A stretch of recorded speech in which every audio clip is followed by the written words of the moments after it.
Finance minister Nirmala Sitharaman ডাঙৰীয়ানীয়ে union budget 2026-27 সংসদত দাখিল কৰিলে। আমি দেশবাসীয়ে তেখেতৰ বাজেট ভাষণ গভীৰ প্ৰত্যাশাৰে শুনিলো, বাজেটৰ মূল কথাবোৰ অধ্যয়নো কৰিলো। ঠিক তেনেকৈ চৰকাৰী কৰ্মচাৰীসকলেও বহু আশাৰে হয়তোবা বাজেট ভাষণ শুনিলে আৰু অধ্যয়নো কৰিলে। তেওঁলোকে আশা কৰিছিল এইবাৰ বাজেটত 8 পে কমিশ্যন সম্পৰ্কত বিশেষভাৱে উল্লেখ থাকিব, যিহেতু কেন্দ্ৰীয় চৰকাৰে ইতিমধ্যে 8 পে কমিশ্যন গঠন কৰিছে আৰু ৰিপৰ্ট অপেক্ষা কৰি থকা হৈছে। যদিও ৰিপৰ্ট দাখিল কৰা সময়সীমা 18 মাহ দিছে, তথাপিও কৰ্মচাৰীসকলে কামবোৰ সোনকালে হোৱাটো মনে প্ৰাণে বিচাৰি আছে। কাৰণ মূল্যবৃদ্ধিয়ে কৰ্মচাৰীসকলক 8 পে কমিশ্যনৰ বাবে যি ৰৈ থকাৰ ধৈৰ্য শক্তি, এই ধৈৰ্য শক্তি বহু পৰিমাণে লাঘৱ কৰি গৈ আছে। মূল্যবৃদ্ধিৰ লগত কৰ্মচাৰীসকলৰ দৰমহা সামঞ্জস্য ৰক্ষা কৰি চলিবলৈকে সময়ে সময়ে চৰকাৰে পে কমিশ্যন গঠন কৰি পে ৰিভিজনৰ ব্যৱস্থা কৰে। বৰ্তমান 7 পে কমিশ্যনৰ পৰামৰ্শ মতে কৰ্মচাৰীসকলে দৰমহা লাভ কৰি আছে যদিও 7 পে কমিশ্যনৰ ম্যাদ ইতিমধ্যে উকলি গৈছে, যাৰ পৰিপ্ৰেক্ষিতত কেন্দ্ৰীয় চৰকাৰে 8 পে কমিশ্যন গঠন কৰিলে, কিন্তু কাম কাজবোৰ লেহেমীয়া হোৱাত কৰ্মচাৰী সংগঠনসমূহ ক্ষোভিত হোৱাও পৰিলক্ষিত হৈছে।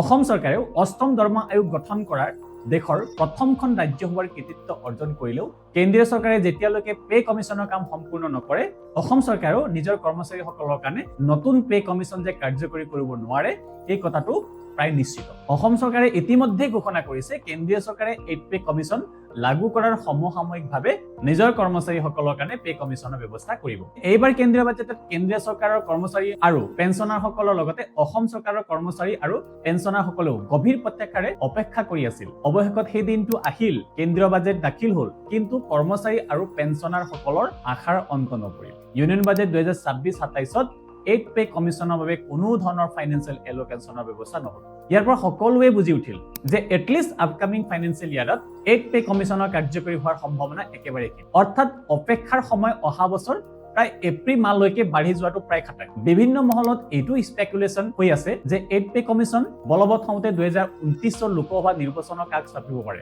কাৰণ 8 পে কমিশ্যন গঠন আৰু কাৰ্যকৰী সম্পৰ্কত এইবাৰৰ চৰকাৰে বহু বিলম্ব কৰাৰ অভিযোগ উঠি আছে। কাৰণ পে কমিশ্যন গঠন কৰাৰ কথা ঘোষণা কৰা আৰু টাৰ্মছ অফ ৰিফাৰেন্স প্ৰকাশ আৰু পে কমিশ্যন গঠনৰ ব্যৱধান প্ৰায় 1 বছৰ।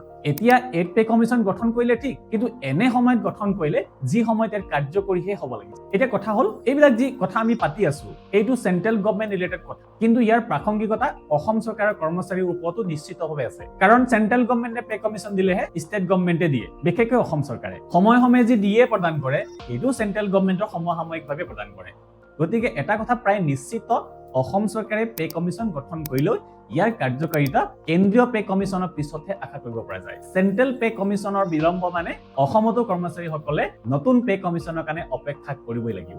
যিহেতু 8 পে কমিশ্যনৰ কাৰ্যকৰী হ'বলৈ বিলম্ব হোৱাটো প্ৰায় নিশ্চিত, এইবাৰৰ ইউনিয়ন বাজেট এই ক্ষেত্ৰত নীৰৱ মানে এই কথাৰে ইংগিত প্ৰদান কৰিছে। কিন্তু কৰ্মচাৰীসকলৰ কাৰণে এইটো খুবেই দুখ লগা খবৰ, কাৰণ মূল্যবৃদ্ধিয়ে যিটো ৰূপ ধাৰণ কৰি থৈছে, প্ৰচলিত 7 পে কমিশ্যনে তাক ঢুকি পোৱাটো অসম্ভৱ হৈ পৰিছে। এই ক্ষেত্ৰত কৰ্মচাৰীসকলক সাময়িক সকাহ প্ৰদান কৰিবৰ বাবে বৰ্তমান প্ৰচলিত যি ডিএ, সেই ডিএটো বেচিক চেলাৰীৰ লগত মাৰ্জ কৰা হ'ব নেকি বুলি সংসদত প্ৰশ্ন উত্থাপন কৰা হৈছিল, কিন্তু এই সম্পৰ্কত চৰকাৰৰ কোনো ধৰণৰ পৰিকল্পনা নাই বুলি বিভাগীয় মন্ত্ৰীৰ উত্তৰ। গতিকে কেন্দ্ৰীয় চৰকাৰৰ হওক বা ৰাজ্য চৰকাৰৰ কৰ্মচাৰী ৱেইট কৰিব লাগিব 8 পে কমিশ্যনৰ বাবে এটলিষ্ট টিল এপ্ৰিল 2027, আৰু বেছি সময় ৰখিবলগীয়া হ'ব পাৰে। হয়তোবা 2027 চনৰ লাষ্টৰ ফালে গুচি যাব পাৰে, নহলে হয়তোবা 2028 চনো লাগি যাবলৈ আছে।